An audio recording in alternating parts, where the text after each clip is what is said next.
everyone, welcome back. If you've ever wanted to plant garlic, this is a video for you. I'm going to show you, this is our harvest from last summer. We're going to show you how we get really nice heads of garlic like this. You can see these are actually the smaller of the two. The bigger of the two over here, those are like the size of a baseball. So it's easy to do. If you can plant a tulip or a daffodil or any other bulb, you can plant garlic. And I'm going to show you some easy steps to follow to get a great harvest. So stay tuned.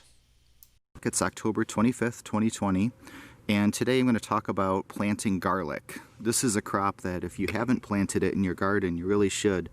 It's extremely easy to grow. You get an abundant harvest for the amount of space that you invest. Pests don't like it. Animals don't nibble on it. It's pretty much bulletproof if you follow a few simple steps. And so I'm going to show you those here today, what we do. We've done this for a couple of years now, planting garlic. You may have seen our garlic harvest video a couple of months ago. That'll give you the sort of the other side of it. But the planting is done in the fall for the next summer. So we'll plant these today, late October. We'll harvest them a little bit after July 4th is when you harvest garlic. This is the time of year you want to plant it, in the fall, because like other bulbs, you want to sort of put them in and they'll overwinter and come up in the early spring. So what I've done is I've prepared our bed, our garden bed. I just used a hoe, a shovel, kind of tilled it by hand, tilled in a bunch of compost and also some shredded leaves, as you can see. Those are great.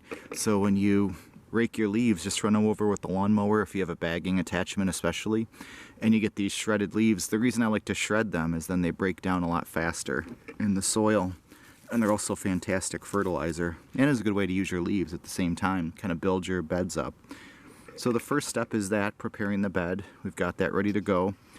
I've also sort of laid out the garlic here. You can see you want to space them out about as much as a head of garlic will be, because you want to give each clove, you're going to break these up into cloves when you plant them, but this is going to tell me where each trench should go to sort of make sure I have good spacing.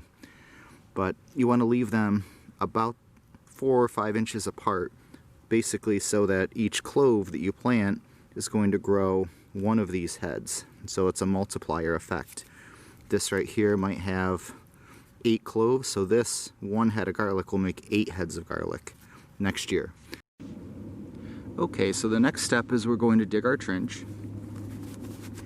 And if you don't have one of these tools, these are really cool. They're like a handheld mini hoe that's good for weeding. Really nice to get in there and get dandelions and things like that, but it's also really good to dig a little trench whenever you have to work like that in the garden. So that's what we're going to do. And again, I'm going to move this out of the way. I've worked this soil so it's very nice and loose, as you can see.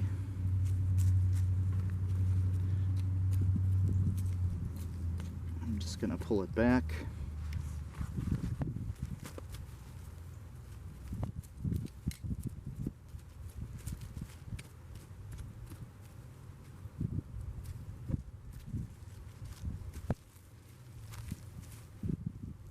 Hardest part is getting a straight line. Doesn't have to be perfect. The next thing you want to do when you plant these is you want to break them up into individual cloves, just like you're using them in the kitchen. So each one of these, so this individual clove right here will make one head of garlic.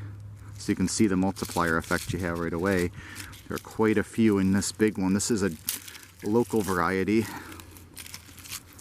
that we got from a farm in the area. They didn't know what the name was. It's just something they planted for 30 plus years. You'll see that a lot. It's an old hardneck variety. You know that from this piece here. If it's a soft neck like you might buy in the grocery store, you won't have this middle piece in there. I wanted to mention, as I'm taking these cloves apart, that this is just our own garlic that we harvested a couple of months ago. And you can certainly do that. That's, if you go buy seed garlic, that's all you're going to get is garlic somebody else harvested a couple months ago. So since we have certain varieties we're trying to propagate and continue on with the lineage, like our Springville garlic I mentioned in that harvest video, we just save our own. And once you buy seed garlic once, and then you can just save some aside each year if you have the extra left over in your harvest to do that. If not, just go buy seed garlic. But this is just a tip for you. If you have a particular variety you really like, this is a way to keep it going very easily. You take your clove, make sure you plant it root side down. That's the root side. That's the pointy side. Pointy side up, root side down. And just set it in there like that. Now, in terms of spacing, you figure, okay, if that's going to make a head, put the next one far enough away so they don't crowd each other. A little extra space isn't going to hurt them. You can crowd them a little, too. You plant them closer together, it's still going to work. In terms of spacing, you're going to hear all kinds of things about how far to put them apart. You really want to give them a little bit of room. You can get away with things. You could really cram them in and it might work. But I've found that it's always better to give plants a little bit of extra room. Have fewer plants, but larger, healthier plants. You're just going to get more. It's sort of counterintuitive. Something we learned from container gardening, though. If you plant 3 tomatoes right on top of each other in one pot, you're going to get fewer tomatoes than if you just had one plant in there that got bigger and healthier. So you can see I'm kind of just sort of stretching these out here. We have, at the moment, 85 plants in about 21 square feet, and so that's about 4 per square foot, which is a pretty good spacing. I don't know how many I'm going to get, and so if I end up with a ton, I might just take it inside and still use it. Because no difference between seed garlic and eating garlic. I mean, this, you could just use this. So I always do this first because I don't want to plant too much, just because, again, there's only so much room in your garden. So you can see our first row. There's 16 in there. Now in this bed here, this is a pretty good sized bed that I have. It's about 7 feet this way wide by about 20, almost 20 feet long. So there's 140 square feet in here. That's a lot of room. And I'm not going to devote all that to garlic. I'll probably do a few rows of garlic. And then on the other side, I'll put onions in the spring. So I ended up using a space that was 6.5 feet by 3.25 feet, which came up to 21 square feet. And as I mentioned, 85 cloves in there, so 4 per square foot. That was what our spacing ended up at. So again, here we go. Another thing to remember, the bigger the clove you plant, the bigger the head of garlic you're going to get. These are some monsters. So we're just going to put them in, set them down in there, root side down. That's when you know your dirt's nice and loose. You can just dig it with your hand, basically. We've worked at this for quite a few years. This is the 4th year of the garden, 17, 18, 19, 20. And the dirt's really starting to get nice. This was just grass when we moved in here, so it was lawn. That, and you just sort of space it out, thinking how big a clove will get. Doesn't have to be perfect. No reason to stress about it or anything. You can measure it if you want every single time. But we just eyeball it.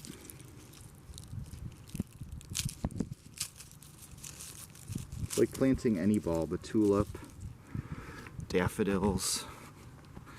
If you planted any bulb, you can plant garlic. The onion family, as I mentioned in my onion video, is tough. These are tough plants. They want to live. Especially in our area. You see a lot of garlic farms in New York State, in the north in general.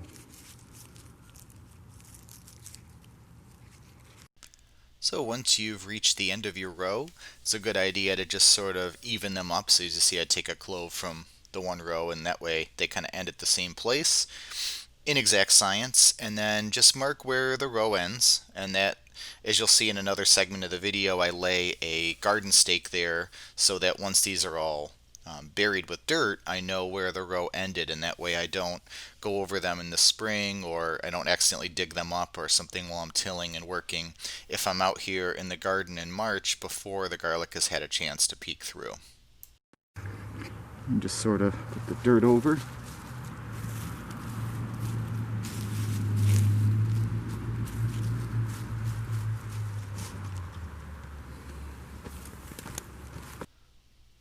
So that's really all there is to it. As you bury these cloves, you just want to make sure not to knock them sideways. You want them to grow straight up and down. Mark the edge of your row with a stick or a stake or something similar. I just lay an old garden stake there.